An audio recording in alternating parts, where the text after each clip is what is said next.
Good morning students. आज का हमारा चैप्टर है stock exchange meaning and functions.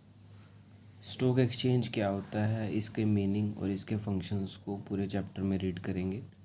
सबसे पहले बात करते हैं व्हाट इज़ स्टॉक मार्केट।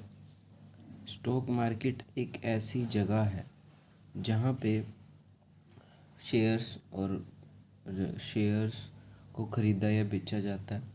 एक ऐसी जगह जहाँ पे बड़ी बड़ी कंपनियाँ जो हैं अपने स्टॉक को रजिस्टर्ड कराती हैं और उनको ख़रीदने बेचने का सिस्टम। मार्केट आपको पता ही है कौन एक ऐसी जगह होती है मार्केट। मार्केट मीन्स जहाँ पे सेल और परचेज़ का एक्सचेंज होता है। तो इसमें स्टॉक एक्सचेंज है, ये मतलब स्टॉक का एक्सचेंज हो रहा है। स्टॉक मीन्स हो गया इसमें शेयर्स की बात होगी। वैसे तो इसमें बहुत कुछ आता है, शेयर्स भी आता है, डिवेंचर्स भी आते हैं। मेनली हम शेयर्स को लेके चलेंगे। तो स्टॉक मार्केट, पहले तो इसमें ना एक टूल किट में दे रखा है स्टॉक मार्केट इंडेक्स। ये क्या होता है? Stock market index refers to that index which exhibits the trend of share market. Trend दिखाता है, जैसे आपने कभी देखा हो न्यूज़ में आता है सेंसेक्स और निफ्टी। ये जो होते हैं स्टॉक मार्केट के ना इंडेक्स होते हैं, ये दिखाते हैं मार्केट ऊपर जा रही है या नीचे। जो ये है सेंसेक्स है, ये है बॉम्बे स्टॉक एक्सचेंज का। और जो दूसरा कौन सा बताया था मैंने, निफ्टी जो है वो है नेशनल स्टॉक एक्सचेंज। तो दोनों स्टॉक एक्सचेंज के ना अपने अपने इंडेक्स हैं। इंडेक्स का मतलब ये दिखाते हैं कि मार्केट ऊपर जा रही है या नीचे आ रही है। It is prepared on the basis of some representative company. कुछ कंपनीज पे डिपेंड करते हैं ये। भाई देखो, कुछ कंपनियां डाल देते हैं, कुछ कंपनियों के शेयर उसमें दिखाते रहते हैं भी बढ़ रहे हैं या घट रहे हैं, वो चीज़ इंडेक्स शो करती है। Those company in whose share is to be lot of buying and selling. जो शेयर बेच सकते हैं, खरीद सकते हैं, वही कंपनियां इसमें आती हैं। लगभग आती हैं बहुत सारी कंपनियां। Sensex of the Bombay stock exchange and Nifty of national stock exchange लिखा भी हुआ, अभी बताया मैंने। सेंसेक्स किसका है? बॉम्बे स्टॉक एक्सचेंज का। और निफ्टी किसका है? नेशनल। अभी हम इसको ना स्टॉक एक्सचेंज दो कौन कौन सी होती हैं, इनके क्या काम होते हैं, सारी डिटेल में एक आएगा अभी इसी चैप्टर के अंदर है सब कुछ। बॉम्बे स्टॉक एक्सचेंज क्या होती है, नेशनल स्टॉक एक्सचेंज क्या होती है, बने कब थे, ये सब कुछ आएगा इसके अंदर।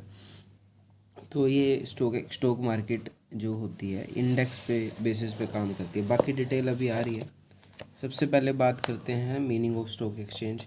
इसको भी साथ साथ में थोड़ा थोड़ा रीड करना पड़ेगा। Stock exchange means an organised market. ये एक मार्केट है where security issued by company, government organization and semi government organization. कोई भी कंपनी, चाहे वो गवर्नमेंट हो, चाहे वो प्राइवेट हो, चाहे वो सेमी गवर्नमेंट हो, अपनी सिक्योरिटी वहाँ पे रजिस्टर्ड करा सकती है। Are sold and purchase security include share, debenture, bond etcetera. इसके अंदर शेयर भी बेचे जाते हैं, डिबेंचर भी बेचे जाते हैं। ये सारी बात अभी मैंने बताई भी है, ये लिखा भी हुआ है।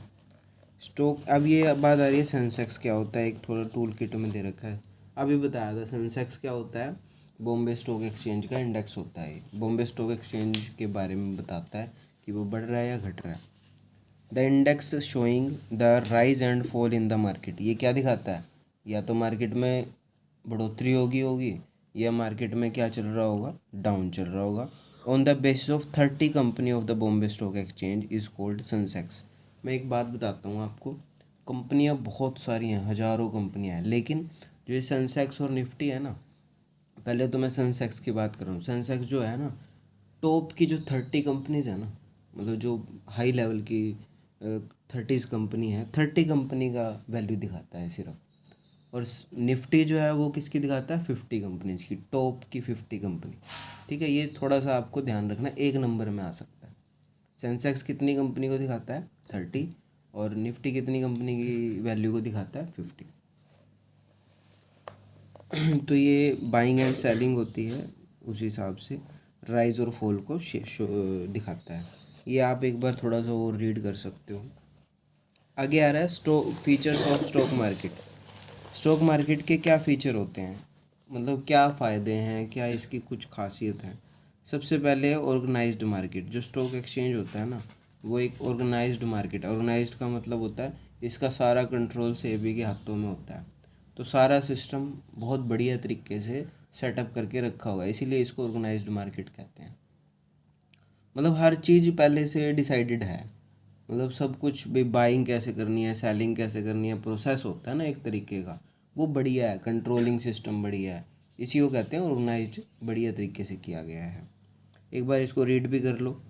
Stock exchange is an organised market, every stock exchange have management committee. हर एक स्टॉक एक्सचेंज का क्या होता है, कमेटी होता है, management committee, which has all the right related to management and control of exchange. कह रहे हैं सारी मैनेजमेंट का अधिकार होता है कि वो इसके ऊपर क्या करे, कंट्रोल करे, सब कंट्रोल करने का सिस्टम जो होता है मैनेजमेंट के ऊपर होता है। All the transaction taking place in stock exchange are done as per the prescribed procedure under the guidance of management committee. कह रहे हैं अगर आपने कोई सेल खरीद बेचनी करनी है ना, तो आपको मैनेजमेंट के रूल फॉलो करने पड़ेंगे। और मैं आपको एक बात बताता हूँ, प्रैक्टिकली बात है। अभी पहले क्या था, मतलब मैनेजमेंट ना रूल बनाती रहती है टाइम टू टाइम। अब क्या था, पहले क्या सिस्टम था, जो शेयर्स थे ना, शेयर अगर आपने आज बेच दिए तो उसका जो पैसा है वो उसी दिन मिल जाता था, मतलब लिक्विड में, कैश में, उसी दिन आपके अकाउंट में वो पैसा आ जाता था। लेकिन अब उन्होंने रूल चेंज कर दिया। क्या रूल चेंज कर दिया, अगर आपने आज शेयर बेचे हैं ना, तो एक दिन बाद आएगा वो पैसा। तो ये रूल ना धीरे कभी कभी चेंज होते रहते हैं, क्या पता 15,000 एक महीने बाद, साल बाद फिर रूल बन जाए। क्या रूल बन जाए। नेक्स्ट है, सेकंड है, dealing in security issued by various concern. कह रहे हैं इसके अंदर जो सिक्योरिटी का ख़रीदना बेचना होता है, वो अलग अलग जो कंपनियां हैं ना, मैंने अभी बताया था, ये सारी कंपनियां शेयर इशू कर सकती हैं, चाहे वो गवर्नमेंट हो, चाहे वो सेमी गवर्नमेंट हो या प्राइवेट हो, कोई भी कंपनी अपने शेयर क्या करा सकती है, रजिस्टर करा के बेच सकती है। एक लिमिट होती है, वो लिमिट बाद में आएगी, अभी बताऊँगा। Only those security are traded in stock exchange which are listed there. जो लिस्टेड होगी ना, वही आप शेयर खरीद बेच सकते हो। जिसने लिस्ट नहीं करा रखा उसके शेयर नहीं आप खरीद बेच सकते। ये भी पता होना चाहिए आपको कि कौन कौन सी कंपनी लिस्टेड है या नहीं है। स्टॉक एक्सचेंज पॉइंट है। थर्ड पॉइंट है, dealing only through authorised member. आप स्टॉक एक्सचेंज में ऐसे खुद नहीं शेयर खरीद सकते जब तक आपने किसी भी ऑथोराइज्ड मेंबर के यहाँ पे डीमैट अकाउंट ना ओपन कराया हो। आप सीधा डायरेक्ट नहीं करा सकते। जैसे मैंने आजकल ऑनलाइन है, जीरोधा है, ऐप स्टॉक्स है, वो भी एक स्टॉक मतलब ब्रोकर है। पहले उधर अकाउंट खुलवाओ, उनकी हेल्प से आप शेयर खरीद बेच सकते हो। पहले क्या था, पहले ये ऑनलाइन नहीं था, पहले बड़े बड़े ब्रोकर्स को ऑफलाइन मिला हुआ था सिस्टम, और उनके पास जाओ, डेली उनको बताना पड़ता था शेयर खरीदने बेचने हैं सब कुछ। आजकल तो ऑनलाइन है। एक बार आपने मान लो आज 140 का शेयर है, आप सोचते हो भी कल ना ये थोड़े दिन में 135 का हो जाएगा, आप आज लगा के छोड़ दो उसको 135 का। जिस दिन वो 135 का होएगा अपने आप आपके अकाउंट में आ जाएंगे, पैसे होने चाहिए अकाउंट में बस। तो ये सिस्टम होता है। मतलब आजकल ऑनलाइन बहुत सेटअप सिस्टम हो गया, आपको हमेशा देखना नहीं पड़ता। नेक्स्ट है आपका, necessary to obey the rules and bylaws. Stock market में बिना लॉ के आप काम नहीं कर सकते कभी भी। आपको किसके रूल मानने पड़ेंगे, स्टॉक मार्केट के तो हैं ही हैं, सेबी के रूल्स को भी फॉलो करना पड़ेगा। आगे है functions of stock market exchange. Stock exchange क्या काम करती है, ये वैसे आपने थोड़ा थोड़ा रीड कर रखा है पहले, जो हमने पिछले चैप्टर में भी किया था। सबसे पहले, providing liquidity and marketability to existing security. Market में लिक्विडिटी लेके आना, ये पॉइंट पढ़ा था, याद होगा आपको। लिक्विडिटी का मतलब पैसा लेके आना, ये काम ही यही करती है, शेयर बेचने खरीदने का काम करती है, जिससे क्या आती है मार्केट में लिक्विडिटी आती है। लोगों ने जो जोड़ जोड़ के पैसा रखा हुआ है वो कहाँ पे आ जाता है, मार्केट के अंदर। तो लिक्विडिटी लाने में बहुत हेल्पफुल है। सेकंड है, प्राइसिंग ऑफ सिक्योरिटी। प्राइस कैसे डिसाइड होते हैं, एक शेयर के प्राइस कौन डिसाइड करता है, स्टॉक मार्केट। स्टॉक मार्केट कैसे डिसाइड करती है, डिमांड सप्लाई का कंसेप्ट होता है इजी। जितनी ज़्यादा डिमांड होगी, सप्लाई अगर लिमिटेड सी है उनके पास शेयर्स की, तो नॉर्मल सी बात है क्या हो जाएंगे, प्राइस बढ़ जाएंगे। तो ऐसे उल्टा फुल्टा होता रहता है, मतलब डिमांड सप्लाई का नॉर्मल कंसेप्ट है। और दूसरी कुछ होता है, कुछ न्यूज़ के ऊपर, कुछ प्रॉफिट के ऊपर, कंपनी के बहुत चीज़ों को देख के डिसाइड कौन करता है, स्टॉक मार्केट। प्राइस डिसाइड का काम कौन करता है, स्टॉक मार्केट। थर्ड है, सेफ्टी ऑफ ट्रांजैक्शन। इनका ये भी काम है कि आप जो भी काम कर रहे हो आपका पैसा डूबना नहीं चाहिए, आपके पैसे की सेफ्टी रहनी चाहिए, ये इनका काम है स्टॉक मार्केट का, क्योंकि सारा सारा सिस्टम स्टॉक मार्केट हैंडल करता है।